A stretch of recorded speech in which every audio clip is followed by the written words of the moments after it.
I know that it is possible for him to make that clear. We can't set aside money for the most vulnerable. That's right. And then the people who are not vulnerable will now be stealing such That's right. money. So let it be clear to all of the people in the current administration that this sort of thing will not be permitted. Right, BKO. This 2024 looks like Yeah. a whole lot of Nigerians are going all out because we are overwhelmed with comments today in our comment section. In fact, I've never seen this avalanche of comments before since I began this program with you. But then let me just quickly. Nigerians hate the fact that, despite the fact that we are struggling as a thing going on, that's not what your blood will boil as a person. Right. Your blood will boil. That's right. Let me I can understand why people are angry. That's right. I can feel the anger. People are starving and people are stealing money. It makes no sense. People steal money in our country as if they have 2 lifetimes to spend the money that they steal. What kind of people are these? That's right. Let me quickly jump into some of these comments. Starting with Adams Anisha saying, speaking true to power, as always, God bless you, sir. Shegun Idowu says, President really needs to break the wings of this ministry. They handled so many programs which corruption doesn't make them carry out. Folasha Deolanre says, who will save Nigeria? Who will save us in Nigeria? Even professor had to be called because of the trader money they distributed by hand. Ade Philip says, my daddy, meaning referring to President Tinubu, must be ruthless. Otherwise, he's going to be another Buhari, a paper tiger.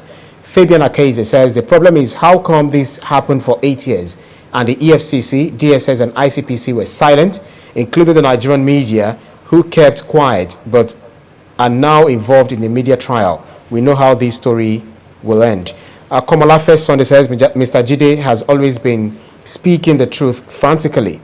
Onome Onota, I'll raise with the comments. At this point in time, President Tinubu is on track with the liberty he has given the EFCC. Oluchuku from Ogun State says, good evening, the maestro himself. Mr. Shita, I greet you. Compliments of the season. You are doing a very good job, sir. Rems, penultimate one I'll be taking, says, well done, Jide. That's all I wanted to hear today.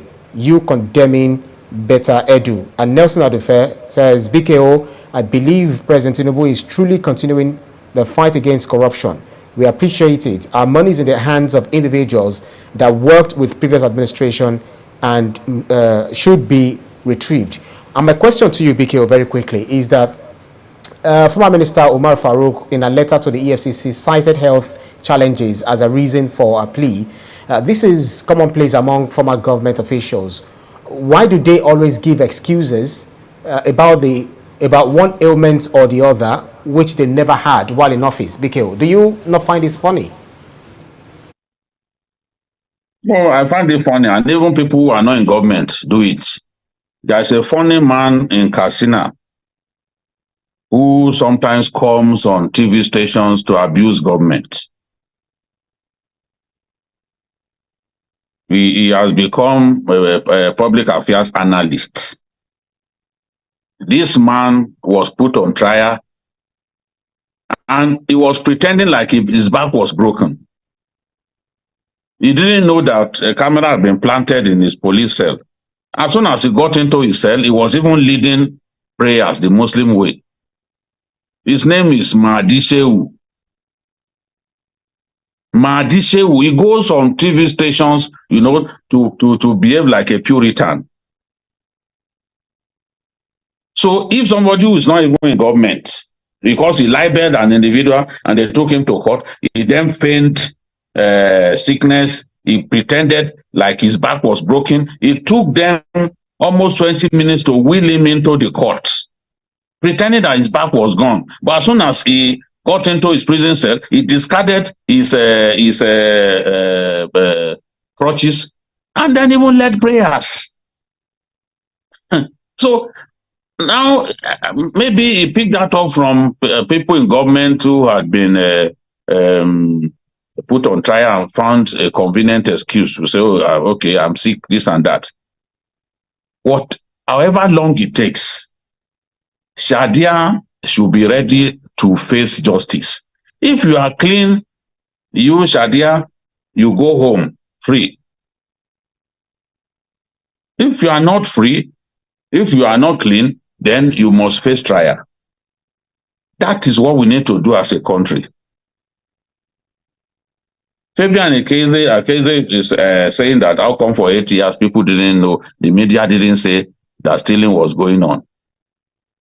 How can you say that?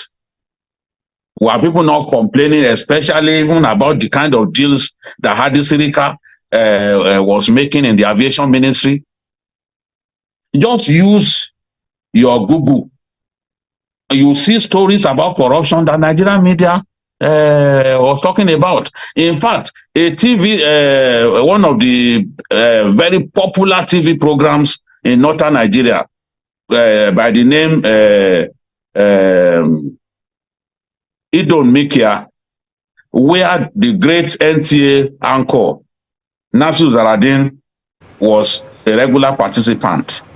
They got the NBC to ban them for 6 months because they accused some of the people in that government of corruption. And they threatened that they would take the license of that TV station because they were being exposed. It's convenient to always blame the media about virtually everything, but the media is not complicit in the looting of our nation. Some looters may set up TV stations and be doing what they like, but you cannot blame the media. Where it was necessary, we spoke about not just the stealing, but the incompetence that was on. Some of us years into the administration of that of President Buhari.